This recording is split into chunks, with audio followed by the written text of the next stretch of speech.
안녕하십니까. 니뚜라 아니 제이스토리입니다. 채널명 바꾸고 처음 영상을 만들려고 뜬금없이 유학시절 오키나와 친구가 생각났습니다.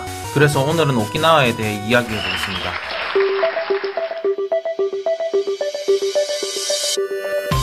여러분, 오키나와에 대해 아십니까? Nope. 오키나와는 정말 환상적인 동네입니다. 관광지, 휴양지 가릴 것 없이 최고인 동네죠. 일본과 병합 전에는 유구왕국이었다 란 정도의 이야기는 들어본 적이 있으실 겁니다. 다른 채널에서도 오키나와에 대해 정말 자세히 다룬 것도 많고요. 근데 아무리 봐도 유구왕국 시절의 유구인들은, 그러니까 오키나와 사람들은 지금의 일본인이랑 너무 이질감이 난다는 것입니다. 너니? 원래 저는 유구왕국이든 오키나와든 관심이 없었습니다만 우연치 않게 오키나와 사람과 접할 기회가 생기면서 관심이 생기게 되었습니다. 제가 유학하던 시절 학교 친구 중에 오키나와 토박이 출신이 있었습니다. 그 친구는 여러가지 해박한 지식을 가지고 있었지만 뭐랄까 항상 다른 일본인과의 대화에서는 삐딱하게 말한다거나 할까? 아무튼 약간 주변인들과 잘 융화하지 못했습니다. 스모프로 따지자면 진짜 똘똘이 같은 느낌일 겁니다. 적어도 같은 반 일본인 친구들과 그 애랑은 교류가 적었었던 것 같습니다.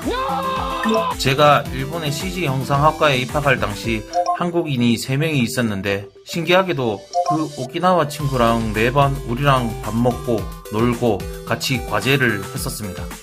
근데 같은 일본인이랑 놀지 않고 우리랑 같이 다니는 게 뭐 이상한 일은 아니었지만 자연스럽지는 않아 한번 물어봤었던 적이 있었습니다.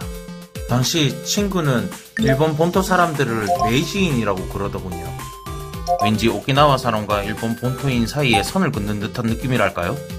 이후에도 그 오키나와 친구는 다른 일본 애들 그 누구와도 친하게 지내지 않았습니다. 혼자만의 생각일 수도 있지만 그 당시 저는 적어도 이 친구는 그냥 일본 본토인을 싫어하는구나 라고 느꼈습니다.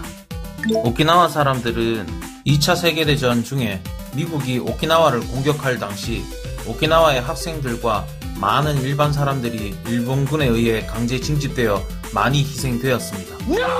그리고 일왕이 항복한 이후에도 살아남은 일본군에 의해 자살을 강요당하는 등 비인간적인 만행에 희생당했다는 사실을 그 친구에 의해 알게 되었습니다. 쇼와 47년 1972년 오키나와가 일본에 다시 복속되기 전까지 일본 본토로 들어가려는 오키나와 사람들에게는 여권 같은 것이 필요하였습니다. 이 여권은 일본인으로서의 신분증이 아니었습니다. 1960년대 후반부터 오키나와 젊은 사람들이 본토로 취업하는 경우가 많았는데 당시 오키나와는 미군에 의해 통치되고 있던 터라 오키나와에서 오는 사람들은 본토 사람들이 마냥 좋게만 볼 수 없었을 것입니다. 이렇게 보면 이 친구의 행동이 이해가 가기도 합니다.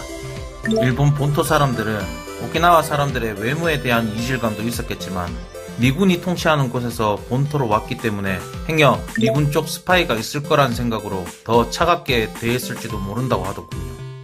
그래서 그 친구는 그 이후로 우리와 같이 쭉 지내게 되었습니다.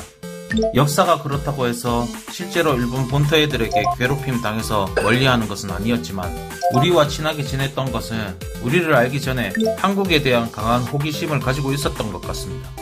그 친구는 이미 한글과 한국 역사에 대해 자기 나름대로 공부하고 있었던 모양이었습니다. 그만큼 한국에 대한 관심이 있었던 모양이에요. 당시 1차 한류 바람이라고 할까요? 배용준의 겨울연가가 대박을 치고 권상우의 천국의 계단이 히트를 치고 있었던 중이긴 했습니다만 그렇다고 한국 역사나 한글에 대해 열정적으로 관심을 가지는 사람들은 그렇게 많지는 않았습니다. 일본 가수 중에 오키나와 출신의 아무로 나미에라는 예쁜 여가수가 있습니다. 개인적으로도 엄청 좋아하는데요. 그 가수 역시 일본 황실 행사에서 국가 기미가요를 부르지 않아 당시 모리 총리가 엄청나게 비판을 하였다고 합니다.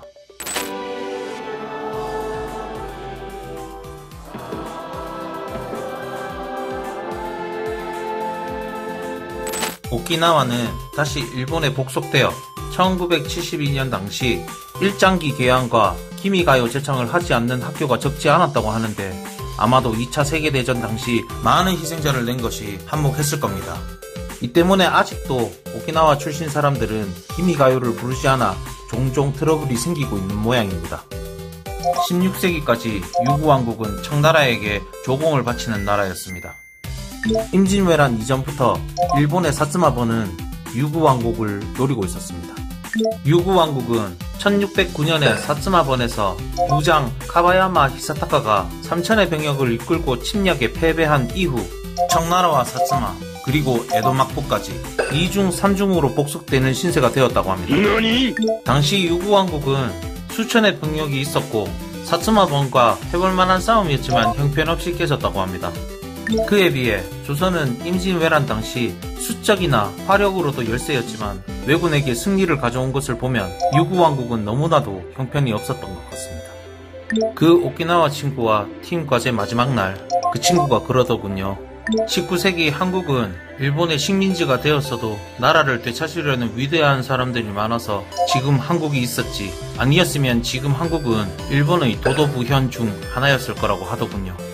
그 친구가 오키나와도 한국처럼 당시 나라를 되찾으려는 행동을 했었다면 지금 오키나와의 미래가 많이 달라지지 않았을까 라고 하더라고요. 그 친구 덕에 한국인으로서 뿌듯함도 느꼈습니다. 그 친구는 이미 일본이 되어버린 유구왕국에 대한 아쉬움을 느끼고 있는 것 같았습니다.